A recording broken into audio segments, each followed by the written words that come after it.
Good morning, everyone. I'm Julie Livingston of Want Leverage Communications, a thought leadership and public relations consultancy. And I'm back for another edition of my podcast, PR Patter.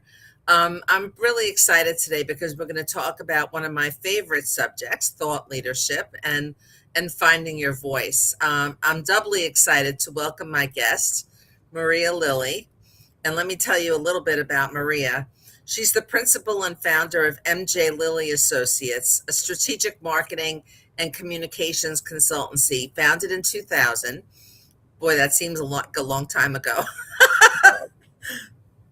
to Good provide point.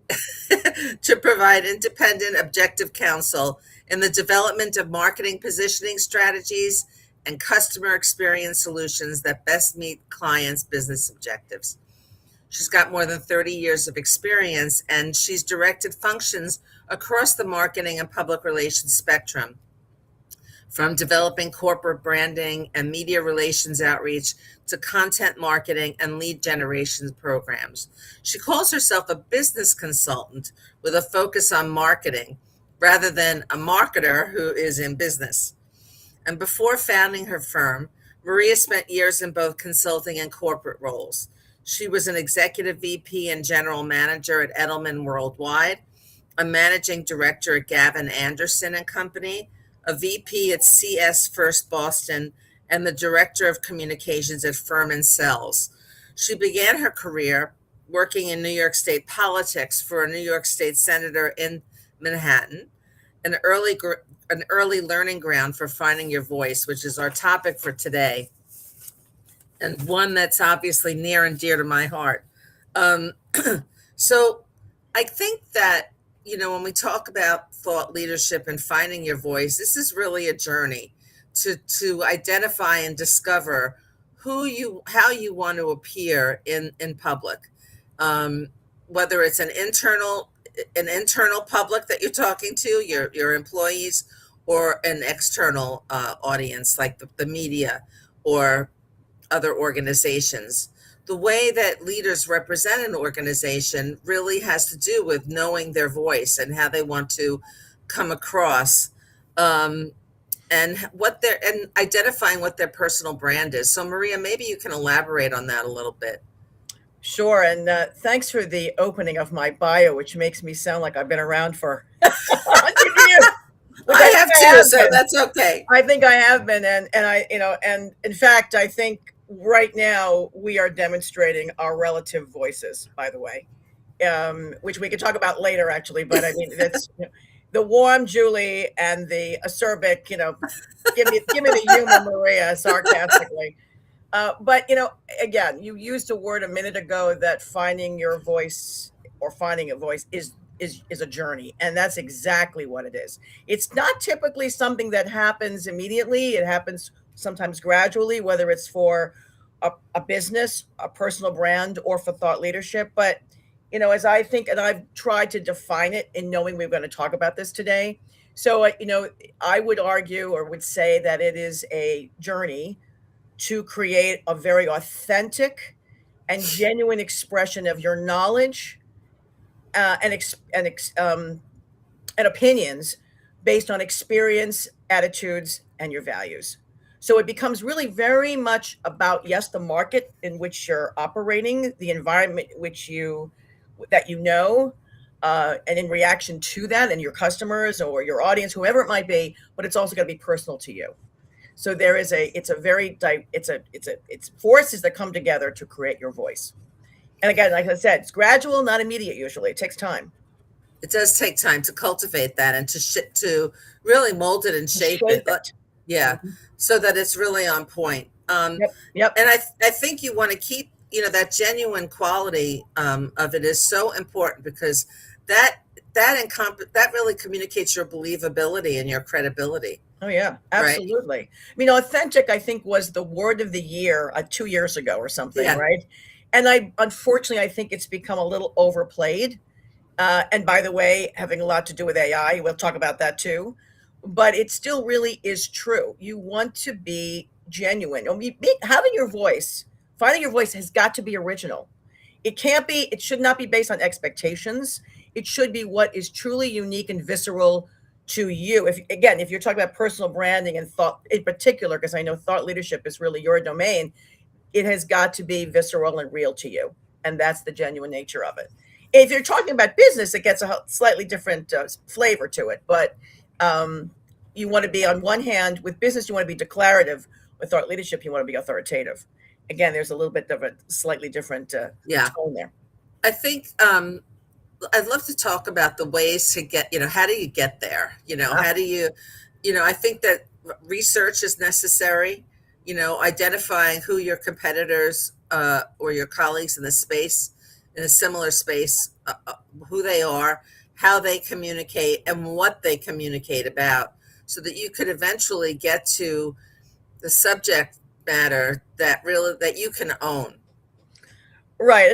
But I think, but again, take a step back. I mean, I think to be genuine and authentic is not just deciding how you're going to be different from the marketplace. Again, it has to be what's real to you. So, as a first step, you have to look at a more macro perspective. What is your knowledge base? What do you know? And it's one of those situations where it's, as somebody phrased it, your knowledge is the intersection of experience and conviction. So if you start there, and then you look at what you're just talking about, what is happening in the market? What are the trends? What are your competitors saying? And then how do you feel in relation to all that with strong conviction? And that's the very macro level at which you begin to find your voice. And then you start to winnow it down to determining your point of view. And in your point of view, and Julie, I'm sure you experience this all the time as you do a lot of work in thought leadership and trying to define that for others. Are you going to be someone who is very agreeable? Are you going to be someone who's contrarian? That also then starts to define your point of view in terms of what's being said in the market. What does your audience want to hear? And that feeds, again, your credibility. Right. Again, that goes back to the authenticity component. You want to be just absolutely. And these are very tricky things to, it sounds easy, but it really isn't. That's why I think, again, you said, again, going back to that word, the words like journey and authenticity are so like, they're sort of cliched at this point. Well, it sounds woo-woo. It sounds woo-woo, but it's not.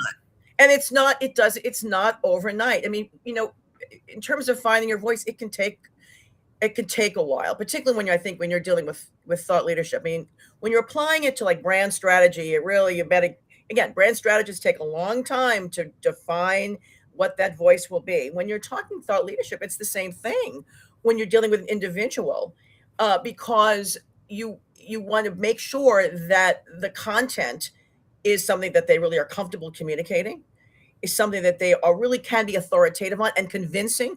And here's the other thing, which we haven't used the other dirty word, not dirty word, but the word that is so endemic to our business, which is consistency. Whatever that point of view is, it's got to be consistent. That's how you begin to be associated with that voice. And that's got to be delivered, all the time, everywhere. Right. And that's how you develop into a subject matter expert. That's right. By the way, in terms of finding your voice, and we're kind of, if I had to pick the 5 steps, I would say first it's starting with knowledge, then define your point of view, then ascertain maybe some themes within that you want to be, that are associated with that point of view that you want to become associated with. And then it becomes a little bit more about style. First of all, when you're finding your voice, work on speaking it. Don't write it. Oh, absolutely. Right? It's got to sound right. It's got to sound like you. And it's much more unique and more colorful. The word, like this conversation that we're having this morning, and you and I know each other outside of, and it's such a great pleasure to know you. But we can be colloquial, right? And that is so important in today's communication world, particularly with AI. Again, I'm going to get that to in a second. But you want to say it first and then write it. Because, I know I'm guilty of this. What I say when I'm speaking is, frankly, I think a lot more interesting to listen to than when I'm writing something and then I get hung up on grammar and punctuation and it loses some of the flavor. Right. And again, It could sound stiff and contrived. it does. It's much better if you write it down after you say it. Right. And again, but then go back to, that's an interesting point. When you write something, it can sound contrived. Try not to sound contrived, because that's what distinguishes voice from the pablum. And remember, this is again where AI comes in, because having a voice, having a clear, distinctive, unique voice is what separates you in the world of AI today. And in fact, I got to bring this up because this was, we were going to talk in early June, I think. Yeah. We had our technology snafu that morning, but a week before we were going to talk, I do a lot of work in financial services, as per the bio you just read, and I was listening to a podcast with a Bloomberg podcast. Oh, you were telling me about this. Yeah. Oh my God, with David Solomon. Yeah. The CEO of Goldman Sachs, for those of you out there who don't know. And I was listening to it because he was talking about what Goldman was doing in the way of AI, how they were incorporating AI into their businesses. And AI or machine learning has been around forever in the financial world, but now we're elevating things with Gen AI and agentic AI. And so I'm thinking, okay, what's he going to say, and how are they making the most of the investments they've made? And he said something that blew me away, and I thought, oh my God, how timely, since I'm talking to Julie, which is that I wrote it down so I could read it, actually, because I wanted to make sure I got this. He started talking about in the milieu of AI, voice is what matters. Voice is what matters. He said, and he says, voice is a superpower, including the ability to write and speak publicly. This is from David Solomon. And then he said, my favorite quote was, when intelligence is commodified, which is what AI is doing, it's going to be voice that is essential. It's that very human quality that will be the secret ingredient for success. Well, So, I think he nailed it. I mean, I do in too. today's AI world, what the AI search bots are looking for are your expertise and your knowledge. Yep. And they also want to see you being quoted by other people. They want to see how other people or the media is talking about you and how you come across. And that goes back to voice, right? Yeah. It's what you say. It's the quote that gets picked up. And that quote is typically more colorful than anything that's going to be in a press release. So again, voice is so important. And again, as my friend Alex Rose always says to me, you can train AI to use your voice. That's a big component of it. In fact, even David Solomon says that. You can leverage AI, or how does he put it? You can leverage your humanity using AI, which again, that right out of David Solomon. But I think that, again, the more colorful you are in terms of the language you use, it's the more distinctive you are. That is really what we're looking for in terms of thought leadership, if you're giving a speech or what you're putting in the press. And that, again, to your point, that's what the agentic AI and the bots are looking to pick up. So or Gen AI is looking to pick up. This is really this. Finding your voice has just become that much more essential, because again, I know if you go back to, we've been around a while in our business, finding your voice has always been an adage of what we do.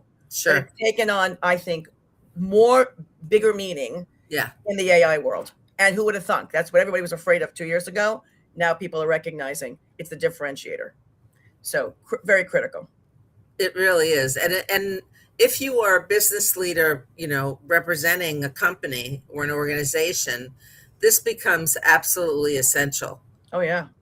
It's absolutely, it's like this pillar. It's a pillar of marketing, communications, public relations of your business, of thought leadership, which of course is a PR component. But it's again about establishing credibility and having that distinctive, authentic, genuine voice based on or built on your experience, attitudes, and values. And I think that's a component that we shouldn't overlook, values. Oh, absolutely, because that's how people are going to connect with you. Right.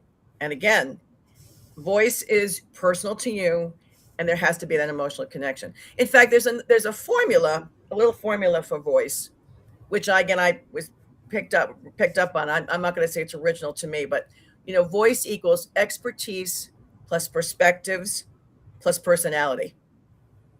I And love that, Maria. right, I love that. Yeah. and nice and simple. And one of the adages of what we teach in our business: three messages, right? Whether it's marketing or PR, three messages to connect with the audience so they understand what you're talking about. Same thing here. Voice is expertise plus perspectives plus personality. Which, by the way, Julie, I mean, you and I talked about 2 years ago, and you had me on to talk about the power of a speech. And the speech is really a byproduct of of your voice. Yeah. And that three-part explanation of a voice or definition of a voice actually, I think, reflects very well on what we talked about 2 years ago in writing a speech, which was my Aristotelian model of logos, pathos, and egos. Because really, expertise is logos, what you know and knowledge. Perspective is really your ego. So it's about how your character, and therefore your character informs your perspective.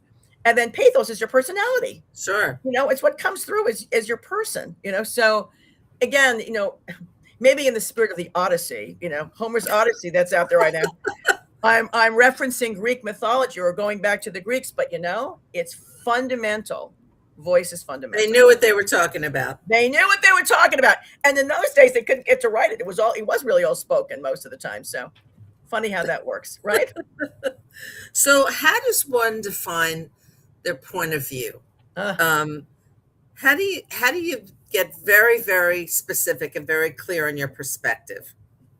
Well, again, I think take a step back and make sure, to your point earlier, that you're looking at the market in which you're operating, and what are your competitors thinking, what are others thinking, what if you're a thought leader, what are your fellow thought leaders thinking. But then when you get right down to a point of view, and again, I think you want to base it on a perspective but back it with facts. What is the issue and why does it matter? Get into why it matters.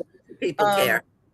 Pardon me? Why should people care? Why should people care? Then that goes back to, you should be coming to defining your point of view with a knowledge base of what your audience does care about. What are those customer needs? What do they want to hear from you? But again, it has to be real to you. And if you're contrarian to your own audience, well, that's okay too, as long as you can really back it up with strong facts. And that takes typically a stronger personality, as we both know.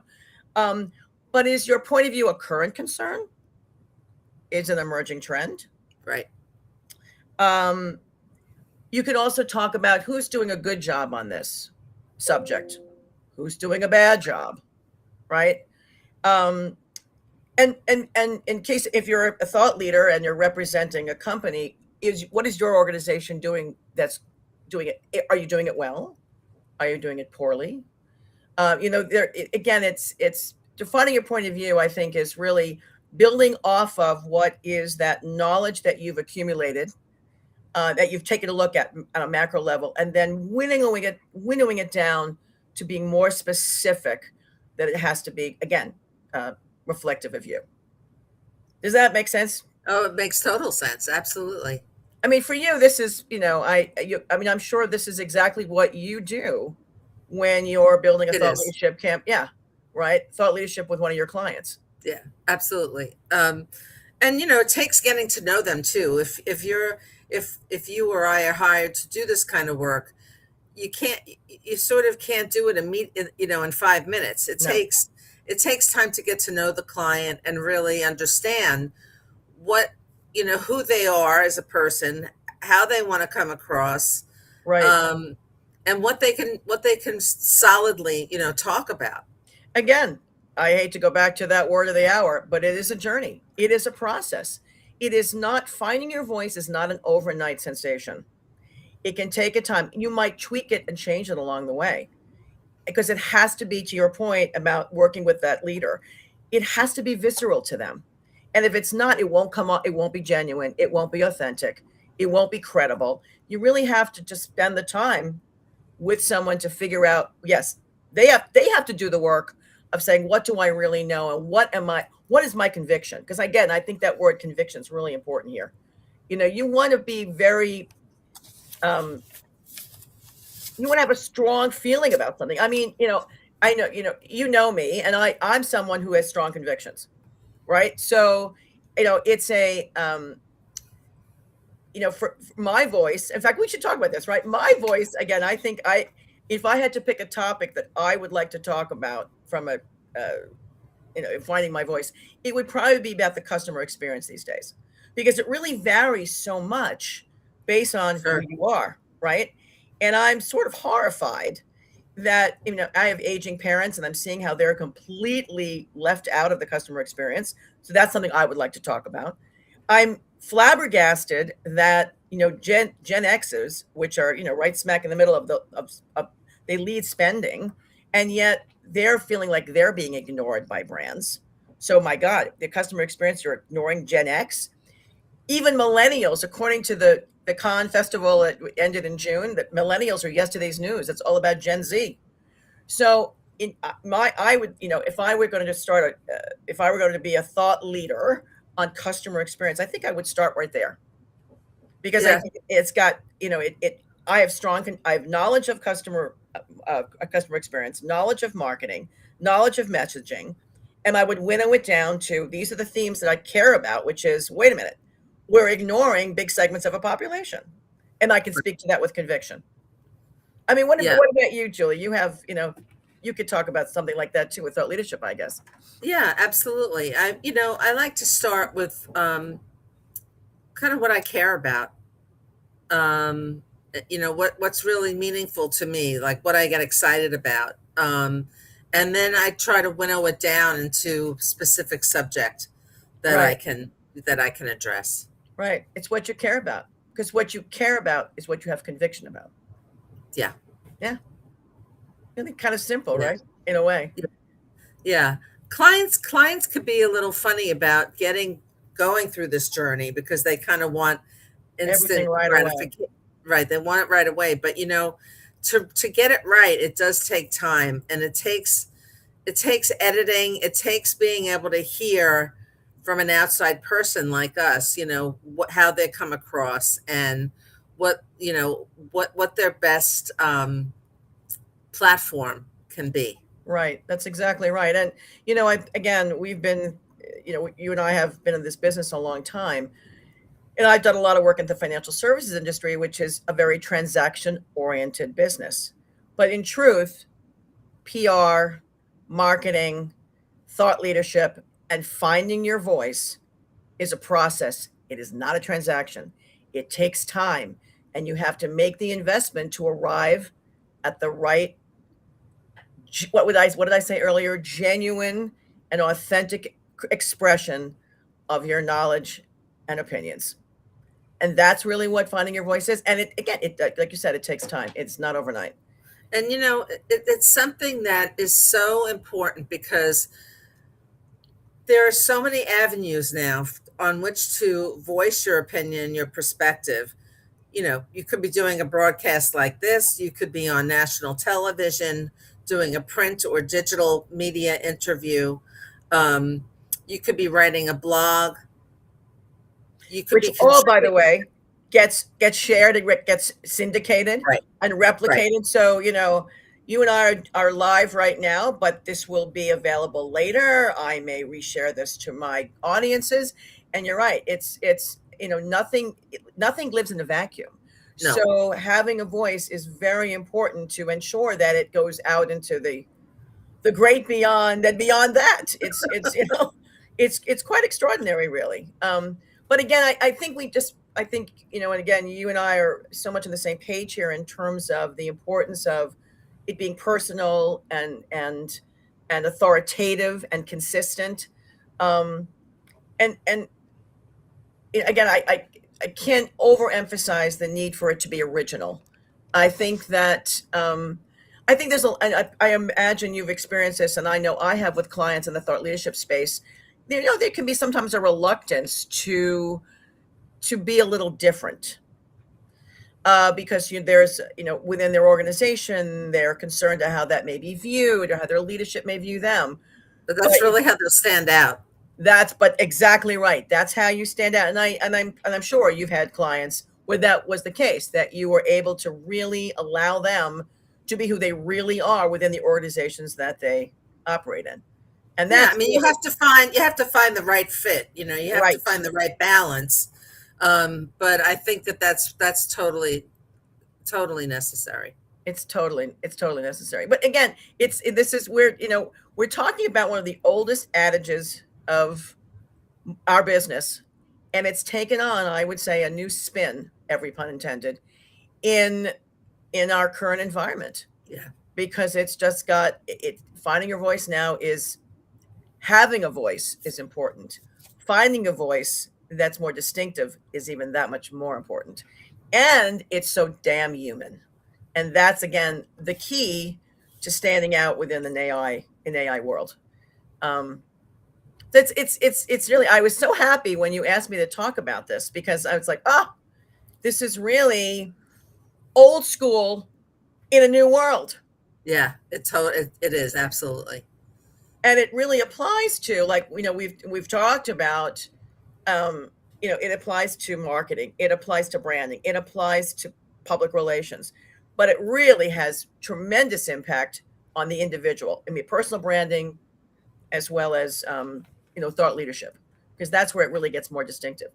So it's really, this is what more can we say about this? I mean, it's I think we nailed it, and I think we could leave it there. I think yeah.